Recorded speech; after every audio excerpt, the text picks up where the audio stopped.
Did you or did you not have anything to do with him being robbed or shot at Quiet Studios in 1994? Absolutely never even knew about it, never heard about it.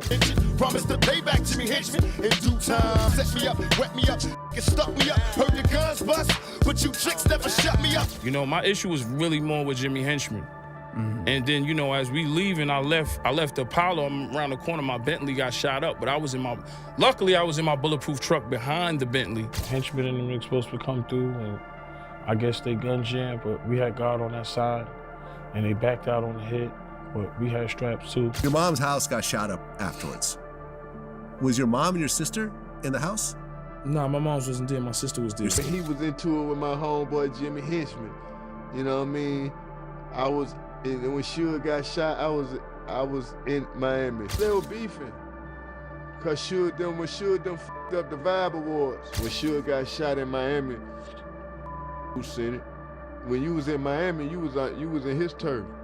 Haitians, baby, Haitians. The streets and the rap game have always been connected, but you see Jimmy Henchman, he's a whole different level. This guy's name rings bells as one of the most dangerous figures to ever cross into the music industry. The man caused chaos, taking on some of the biggest names in the game, from allegedly shooting Suge Knight in the knee after Suge disrespected one of his people, and warning Suge that the next bullet would be higher. When Suge got shot in Miami, knew who said it. When you was in Miami, you was in his turf. Haitians, baby, Haitians. Was on a phone call with Suge and Jimmy Henchman. They had got into it over the phone. The next time I'm gonna have to do raise that shot up a little higher and gonna be to your head. To being tied to the infamous Tupac Quad Studios shooting and multiple attempts on 50 Cent's life. Jimmy Henchman, I remember like yesterday, Jimmy Henchman said, you don't want to go to war because you don't got your money right. It was the filming of the 50 Cent and Akon I'll Still video. Henchman and them were supposed to come through, and I guess they gun jammed, but we had God on that side, and they backed out on the hit, but we had straps too. He even went as far as having Tony Yayo's mom's house shot up and successfully orchestrating the murder of one of Tony's closest friends. Jimmy wasn't just a threat, he was a full-blown terror. Rest in peace, Lodi Mac. You know the story, I know the story. It was street Your mom's house got shot up afterwards.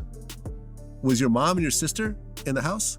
Nah, my mom's wasn't there, my sister was there. But here's where things get interesting and scary for the music industry. Jimmy is currently serving 2 life sentences, but word on the street is that President Trump allegedly granted him clemency in a private phone call. The problem was that Trump lost the election before it could officially go through. But now that Trump is president again, there's speculation that Jimmy might try to reach out again to secure his freedom. If that happens, it could be a nightmare for folks like 50 Cent and others tied to Jimmy's past. Just imagine what would go down if Henchman is back in the mix. There's a lot to break down here, so let's dive in. Born in Harlem and raised in Flatbush, Brooklyn, he was a product of the streets from the very beginning. As a kid, he ran with a crew called the Untouchables, determined to make a name for himself in the trenches. By the time he hit 16, Jimmy already had 2 gun charges under his belt. School wasn't a priority for him, the streets were. He dropped out and ended up spending a year at Rikers Island, a place that would become all too familiar to him over the years. When he got out, it didn't take long for trouble to find him again. Within months, Jimmy was booked for another shooting. He made bail on that gun charge, but things got worse when he caught a case not long after. Despite the severity of the charges, Jimmy managed to plead guilty only to the gun charge, dodging the murder rap entirely. Even so, he was hit with a 5 to 10 year sentence. Prison, however, turned out to be a pivotal chapter in Jimmy's life. While inside, he connected with Richard Moore, a leader in the Black Panther Party who pushed him to rethink his path. Moore encouraged Jimmy to educate himself, and by the time Henchman walked out of prison in 1988, he had an associate degree and a new perspective on life. But instead of leaving the streets behind, Jimmy came back with a sharper mind and more calculated moves. For the next 3 years, Henchman built his empire in the crack game. He was smart, connected, and ruthless, and it wasn't long before his reputation grew. Then one of his homies introduced him to the music industry, and that's when everything shifted. Around this time, Tupac Shakur was becoming one of the hottest names in rap. He wasn't the global icon he'd later become, but anyone paying attention knew he was on the verge of blowing up. Jimmy saw an opportunity and wanted to manage Pac, but Pac wasn't interested. The rejection didn't sit well with Jimmy.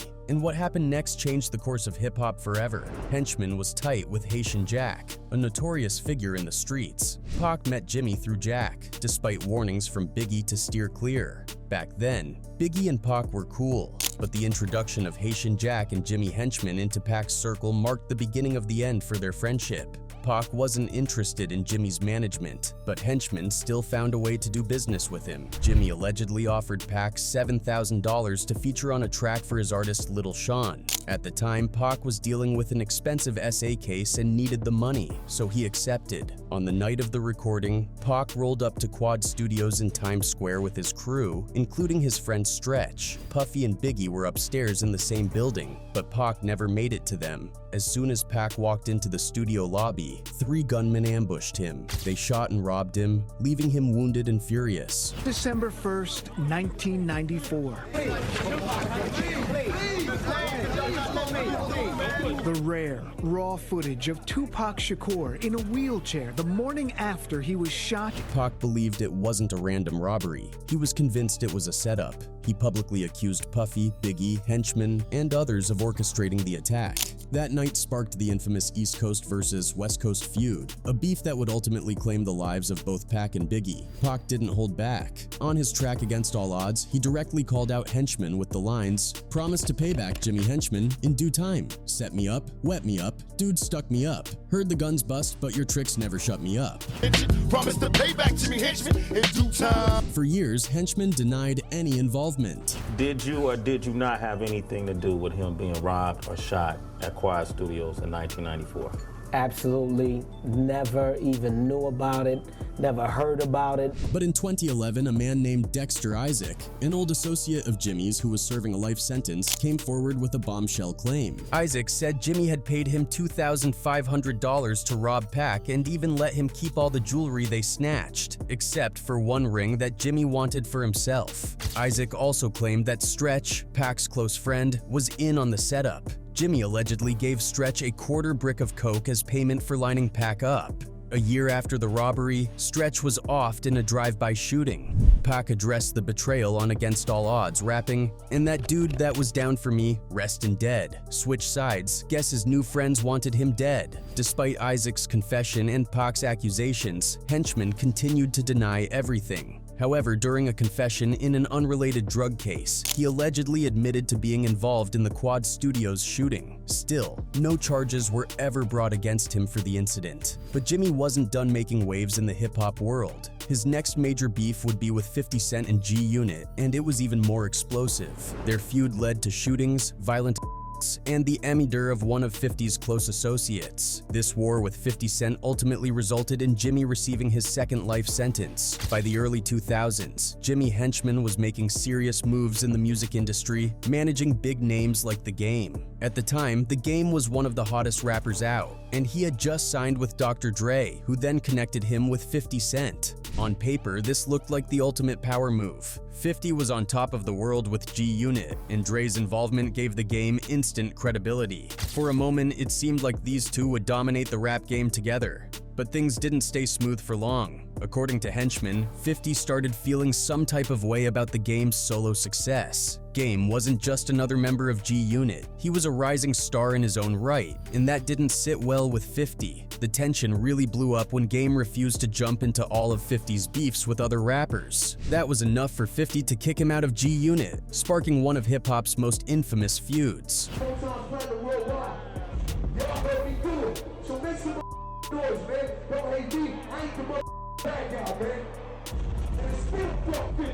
Now play my Most fans know about the legendary beef between 50 Cent and The Game, including the time it escalated into a shootout in New York. But what many people don't realize is that there was another, even darker layer to the story, a personal war that would eventually drag Henchman and his family into the mix. In 2007, things took a shocking turn when 50's right-hand man Tony Yayo and another G-Unit affiliate, Lodi Mac, ran into Henchman's 14-year-old son, known as Lil Henchman, on the streets. According to rumors, Lil Henchman was rocking a G-Unit shirt, a direct diss to 50 Cent's crew. That didn't sit well with Yayo and Lodi, who decided to confront the kid. The confrontation turned ugly fast. The two allegedly pushed the kid up against a wall, and Yayo started slapping him. Then Lodi took it a step further by pulling out a gun and pistol whipping the teenager. It was a brutal and unnecessary move, especially since they were dealing with a minor. If I slap your kid, you're gonna go all out too. It's the streets.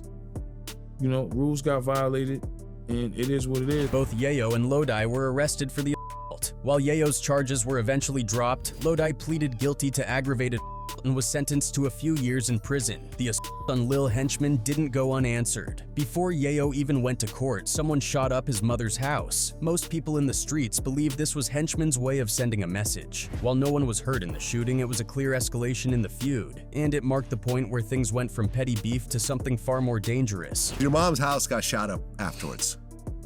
Was your mom and your sister in the house? Nah, my mom's wasn't there, my sister was there. Meanwhile, the war between G-Unit and Henchman's camp continued to heat up. That same year, Henchman allegedly made an attempt on 50 Cent's life. 50 was on the set of his music video for I'll Still K, a collab with Akon, when Henchman's crew rolled up. Armed with silenced guns, they were reportedly ready to start shooting. But before they could even get out of the car, one of the guns accidentally went off. The noise spooked them, and they ended up leaving the scene. It was the filming of the 50 Cent and Akon I'll Still video. Henchmen and them were supposed to come through, and I guess they gun jammed, but we had God on that side, and they backed out on the hit, but we had straps too. If that gun hadn't gone off, the situation could have turned into a bloodbath. Everyone in 50's camp was armed, so a shootout seemed inevitable. Fortunately, the mishap prevented any loss of life that day, but it showed just how far Henchman was willing to go in this escalating war. But this was just the beginning of the chaos Jimmy Henchman unleashed on Tony Yayo and 50 Cent. Jimmy was driving down Manhattan's West Side Highway and decided to take his hand off the wheel to grab his gun. As he was passing by 50 Cent's building, he was ready to fire, but he had to stop when he noticed some cops tailing him. That failed attempt didn't deter him though. Jimmy got even more creative and sinister. He actually planned to blow up 50 Cent's bulletproof van, knowing the cars were bulletproof. He figured an explosion might be the only way to get to 50. Jimmy's final attempt on Yayo's life was when he saw Tony Yayo's Bentley parked. He decided to spray it with bullets, but as luck would have it, Yayo was sitting inside his bulletproof van parked just behind the Bentley, so he escaped unharmed. You know, my issue was really more with Jimmy Henchman. And then, you know, as we leaving, I left the Apollo around the corner. My Bentley got shot up, but luckily I was in my bulletproof truck behind the Bentley. There were even rumors that Henchman had something to do with 50's house being burned down, though no concrete evidence ever surfaced to prove it. Still, the tension was at an all-time high, and both sides were clearly out for blood. Things reached a boiling point in 2009, shortly after Lodi Mac was released from prison. Just 2 weeks after getting out, Lodi was gunned down in the middle of the street in the Bronx. The MDR sent shockwaves through the streets, and all eyes immediately turned to Henchman. The MDR was meticulously planned by Henchman and his associates. They got information about Lodi Mac's release and movements. When they initially tried to identify him, they missed him, but they persisted. Eventually, they found out who Lodi Mac's lawyer was and called the lawyer, pretending to be a friend of a close associate, Biggie. They told the lawyer that Biggie had asked them to look after Lodi Mac now that he was out of prison. Lodi Mac, grateful for the supposed help and thinking a friend was looking out for him, agreed to meet up with them. Tragically, this led to his demise. It didn't take a detective to put two and two together. Lodi had assaulted Henchman's son, and now he was dead. For years, the MDR went unsolved, though everyone seemed to know who was behind behind it. While investigators were busy piecing together the emder of Lodi Mac, Jimmy Henchman found himself facing another set of serious charges that would eventually seal his fate. In 2010, Henchman was hit with charges of coke, tea-ficking, money laundering, and witness tampering. Prosecutors alleged that Henchman wasn't just dabbling in the drug game. He was running one of the largest operations in the country, pulling in over $11 million a year. His crew operated on a coast-to-coast level. They'd ship coke from Los Angeles to New York, where it would hit the streets, and then the cash profits would make their way back to LA. But Henchman wasn't about to take unnecessary risks by using personal vehicles or obvious methods. Instead, his crew got creative. They would pack the drugs in boxes, cover them with mustard to throw off drug-sniffing dogs, and ship them through FedEx and UPS. It was a bold and efficient system, but it didn't last forever. When the feds finally caught up with Henchman, they made sure he paid the price. He was sentenced to life in prison, with the judge describing his crimes as astonishing in their breadth, duration, and intensity. But Henchman's legal troubles didn't stop there. While serving his time for the drug charges, Henchman was officially charged in 2012 for orchestrating the emder of Lodi Mac. The evidence against him was overwhelming. Several of his own shooters flipped on him, providing detailed testimonies, and there were more than 35 witnesses lined up to testify. By 2014, Henchman was found guilty and received yet another life sentence. One of the reasons Henchman went down so hard was because members of his crew started snitching. Ironically, rumors swirled that Henchman himself had been cooperating with law enforcement long before his own arrest. According to these allegations, Henchman had been feeding information to the feds to help bring down other dealers, possibly in an attempt to secure leniency. Henchman and his legal team have always denied these claims, calling them nothing more than street gossip. But 50 Cent, who has no love for Henchman, has pushed the narrative that Henchman was an informant. To put it into perspective, 50 compared Henchman to Kenneth Supreme McGriff, another notorious figure from Queens who allegedly had 50 shot 9 times back in the day. Despite their history, 50 gives Supreme more respect because, according to him, Supreme stayed loyal to the streets and didn't cooperate with law enforcement. In contrast, 50 claims Henchman sold out when the pressure came down. I don't like Supreme. I don't like priming him. But he lived the way he actually projected himself. His lifestyle is consistent. He was true to it. He never ratted on nobody. Just like that.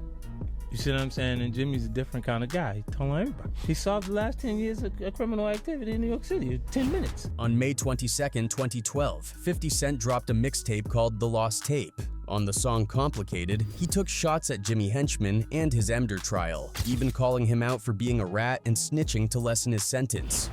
Pill popping that strap, I pop that. Watch the henchman trial, see a rat on a rat. After that, 50 Cent dropped his album Animal Ambition on June 3, 2014.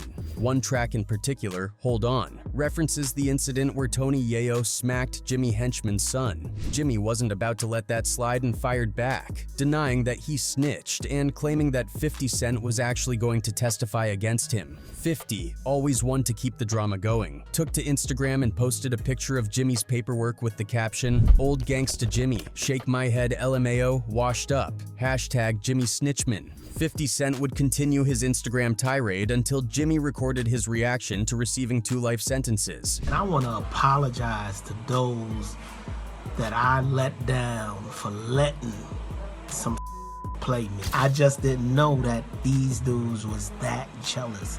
That jealousy would allow them or make them do the things that they did. And of course, 50 Cent couldn't help but respond to this. One of the things that I did ask Brian McLeod to do was I asked him to bring Fletcher or Yayo to me. So took it upon himself and he killed him. For over a decade, Henchman has been locked away, serving his time for a list of crimes that reads like a crime novel. But even though he's behind bars, some people are worried that his story might not end there. Back in 2020, reports surfaced that Donald Trump was considering granting Henchman clemency before leaving office. Allegedly, Trump had said, "Let's get this guy home for Christmas." However, the official pardon never came through before Trump's presidency ended. Despite this, Henchman's legal team has continued continued to argue that his sentence no longer exists because of Trump's supposed decision. For the past few years, Henchman's team has been fighting to have him released early, but so far there hasn't been much movement. If the clemency push falls flat, Henchman could very well spend the rest of his life behind bars. Still, the idea of Henchman walking free sends chills through the hip-hop world and beyond. His reputation for settling scores is legendary, and if he were to get out, anyone who crossed him might find themselves in his crosshairs.